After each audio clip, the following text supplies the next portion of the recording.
রক্ত দেওয়ার মতো। সো গাইস, সবার দাদা রক্তদান করছে, তোমরা একটু ওকে উৎসাহ দাও। অবশ্যই মুখে এবং ভেতর ভেতর দাদাগিরি করলেও ও ভেতর ভেতর ভীষণই দুর্বল।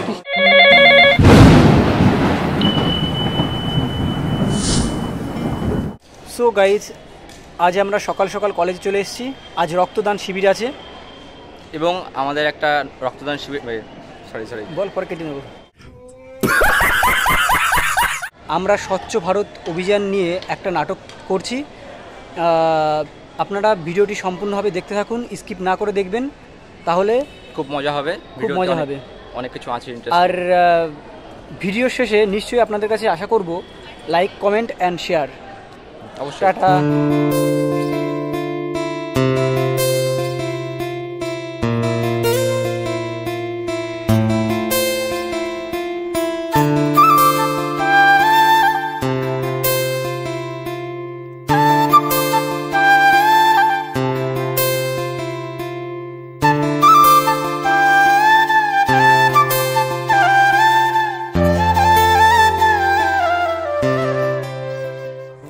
ইতিমধ্যেই ডক্টরবাবু আমার প্রেশারটা মেপে নিচ্ছে। আমি আদেও রক্ত দিতে পারবো কি পারবো না তারই জন্য। অবশেষে সব কিছুই ঠিক ছিল।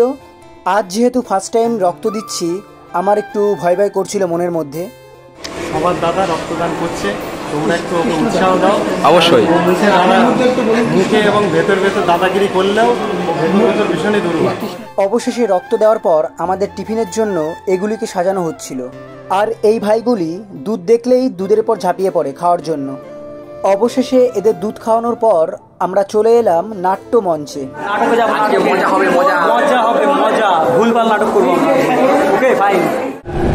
সামনেই পুজো, ঘর দর সব পরিষ্কার হয়ে গেছে। এখন এই প্যাকেটে যত ময়লা আছে, রাস্তা থেকে টুক করে আমার ফেলে দিতে হবে। সামনে ফেলা যাবে না, যাই ছাদে গিয়ে ছাদের থেকে ফেলে দেবো।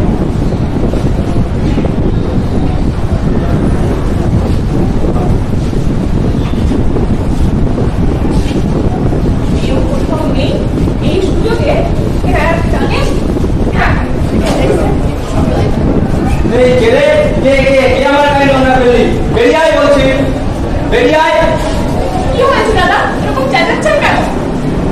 ময়লাটা আপনি ফেলেছেন তো? দেখুন আমার গায়ের কি অবস্থা।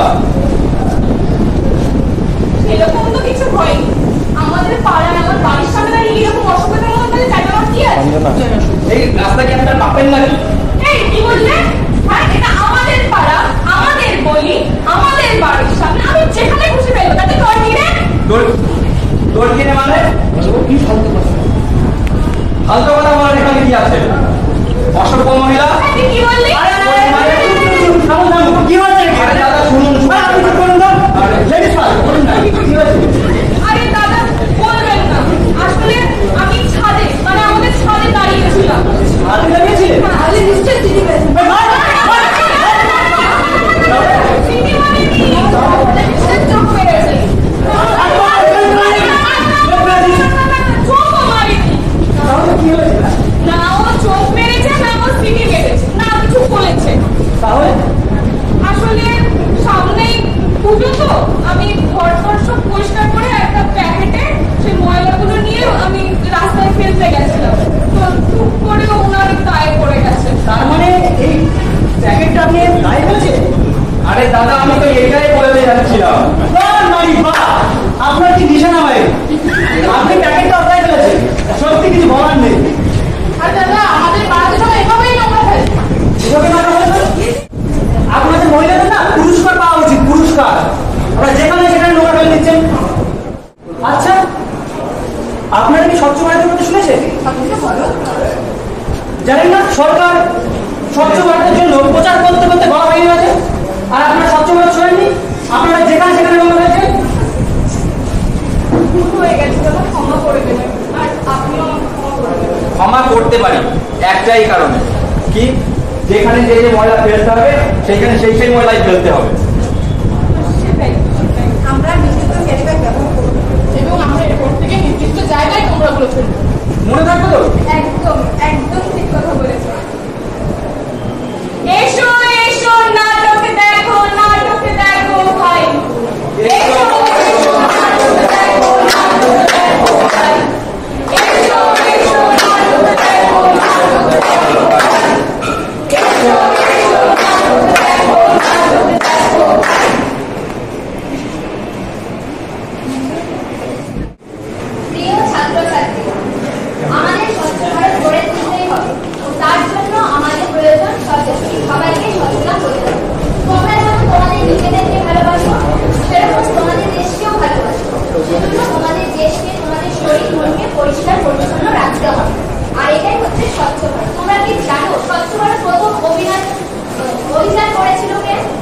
গান্ধীজি গান্ধীজি। বাহ, খুব সুন্দর উত্তর দিয়েছো তুমি। ঠিক আছে, তাহলে তোমাদের গান্ধীজির গল্পটা আমি পরের দিন এসে শোনাবো। যাও, আজ তোমাদের ছুটি। এই ছুটি ছুটি দাও, চলো কে? আমি আমি কে? আমি লতা। বাজার ঘাট রেল স্টেশন থেকে ময়লা কুড়িয়ে বেড়াই। আচ্ছা দিদিমণি, স্বচ্ছ ভারত কি? স্বচ্ছ ভারত কি? তুই রাস্তা থেকে চিপসের কাগজটা দিয়ে নিয়ে আয় তো।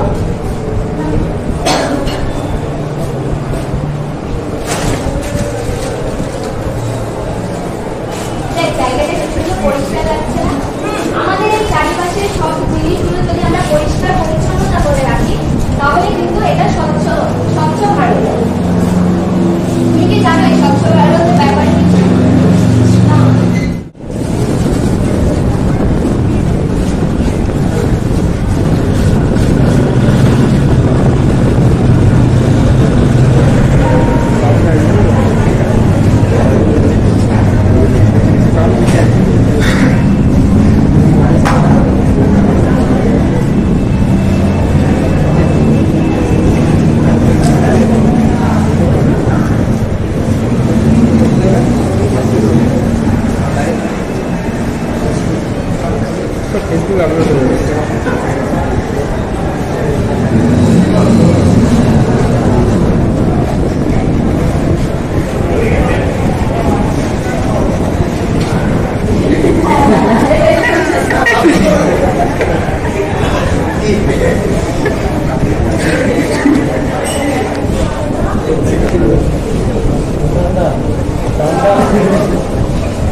কিন্তু কেউ কেউ রাস্তার পাশে প্রস্রাব করছে, কেউ কেউ পানির পিক খেলো।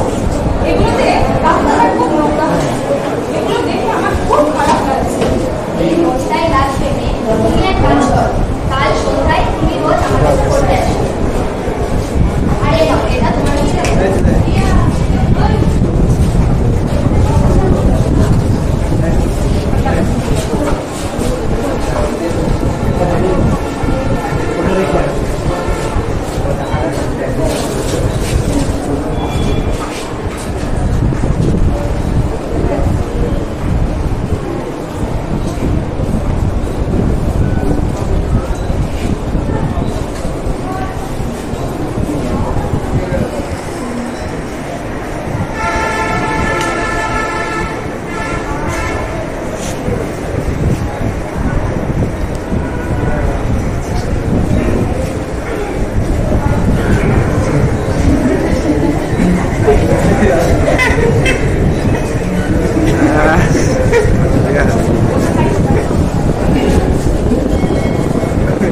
একটা প্লাস্টিক কিচ্ছু বদলাবে না, কিন্তু একটা একটা করে যদি আমরা বন্ধ করতে থাকি তাহলে আমাদের দেশ বদলাবে। আমরা বদলালে দেশ বদলাবে। আমরা বদলালে দেশ বদলাবে। আমরা বদলালে দেশ বদলাবে। সবাই একসঙ্গে আমরা বদলালে দেশ বদলাবে। সকলকে অসংখ্য ধন্যবাদ এতটা কষ্ট করে আমার এই ভিডিওটি দেখার জন্য। যাই হোক, ভিডিওটি ভালো লাগলে আমার এই চ্যানেলটা অবশ্যই সাবস্ক্রাইব করবে আর প্রচুর প্রচুর প্রচুর শেয়ার করবে। আজকের ভিডিওটি এখানেই শেষ করলাম। দেখা হচ্ছে পরবর্তী ভিডিওতে। টাটা।